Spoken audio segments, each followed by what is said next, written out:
ปลาแก้มผนังปลาเจ้านี่บ่อสาวอุบลราชธานีลำดีลำมวนสาบส่วนเหมาะสมแต่ถิ่นขึ้นฮอดพบงามเบิดถูกบอลดินอีหยังเราสองตอนอยู่หน้าเอิกตุนแล้วหรือแขนแล้วคุณหน้างามสาวสาไล่ปันใดก็คาพ่อห้องปีกายได้ยินข่าวว่า10,000 ปลาย2,000แมนบ่ไผต่อก็บ่ลงไผผมก็บ่รับนี่ขัวจับแขนปรับดึงแขนเข้าบ่าไล่ปันใดก็ราคาขึ้นว่านี่จับเพื่อมีแหงบ่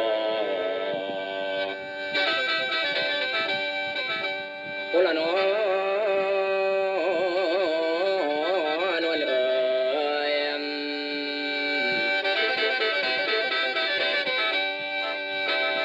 เอาเด้อจะมาฟังเด้อเจ้าให้คุณพ่อสัตว์ที่ว่าเป็นทางคืนมีเบากันด้วยปากแม่นผู้ใดหน้าหากเอาเป็นคือกันเงินของข่อยมันเวลากว่าพันตั้ง88 โกดนี่บ่แม่นเบาโกดเบาแต่พอดีแม่นที่จ้างเอาหอสละอีมาส้มมาจูบจะกกลูกคุณละลุงผมฟังเด้อขับรายจ่ายของผมปีนี่คุณพ่อแต่จ้างคนมาต่อตึกห่างให้โตกับบ่แม่นของโล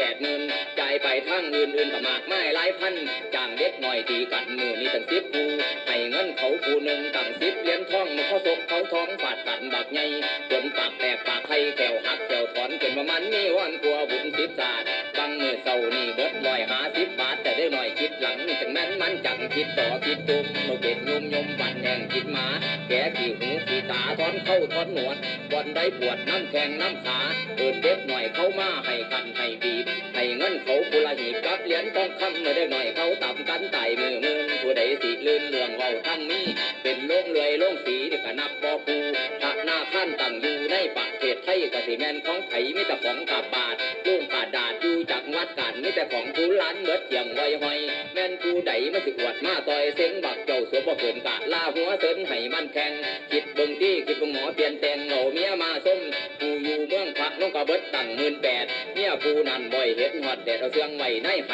เมียผู้สองกะไทยอยู่จังหวัดตากเมียผู้นั้นกะหากแต่งเบิด10 แสนต่อเขานั่นอยู่มะพญาแถนไม่อยู่เมืองคือนี่ล่ะผู้แต่งถือกลัวมูกลัวของอีก3 คนอยู่จังหวัดระยองเชียงแสนเชียงใหม่มีแต่ผู้ใหญ่ๆห้าว2 ฝ่ามือเมีย3 คนแต่งเบิดผู้ละถือกับเพชร7 หาบแม่นผู้ใดกะทราบออกซื้อน้ำเสื้อบ่เสื้อกะตามถามไผกะใด